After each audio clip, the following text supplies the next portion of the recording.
ഖത്തറിന്റെ മുൻ ഭരണാധികാരി ഷെയ്ഖ് ഹമദ് ബിൻ ഖലീഫ അൽ ഥാനി അന്തരിച്ചു. 74 വയസ്സായിരുന്നു. ഞായറാഴ്ച രാവിലെയായിരുന്നു അന്ത്യം.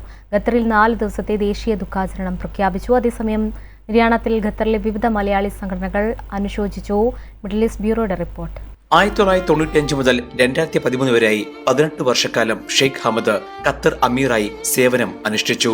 തുടർന്ന് 2013 ഭരണം തന്റെ 4ാമത്തെ മകനും നിലവിലെ അമീറുമായ Sheikh Tamim bin Hamad Al താനിക്ക് കൈമാറുകയായിരുന്നു. Arab ലോകം കൈയടിച്ച ചരിത്ര തീരുമാനമായിരുന്നു അത്. ഷെയ്ഖ് ഹമദിന്റെ ഭരണകാലത്താണ് ഖത്തർ ലോകത്ത് ശ്രദ്ധേയമായ ടൂറിസം, സാമ്പത്തിക, കായിക, രാഷ്ട്രീയ മുന്നേറ്റങ്ങൾ നടത്തിയത്. 18 വർഷത്തെ ഭരണത്തിനിടയിൽ 2006 ഏഷ്യൻ ഗെയിംസ്, 2012 UN കാലാവസ്ഥാ വ്യതിയാന സമ്മേളനം, ദോഹ കരാർ എന്നിവയ്ക്ക് ഖത്തർ ആതിഥേയത്വം വഹിച്ചു. 2022 ഫിഫ ലോകകപ്പ് ഫുട്ബോളിനെ വേദിയായി ഖത്തറിനെ തെരഞ്ഞെടുത്ത ചരിത്രപരമായ തീരുമാനം ഉണ്ടായതും ഷെയ്ഖ് ഹമദിന്റെ ഭരണകാലത്താണ്.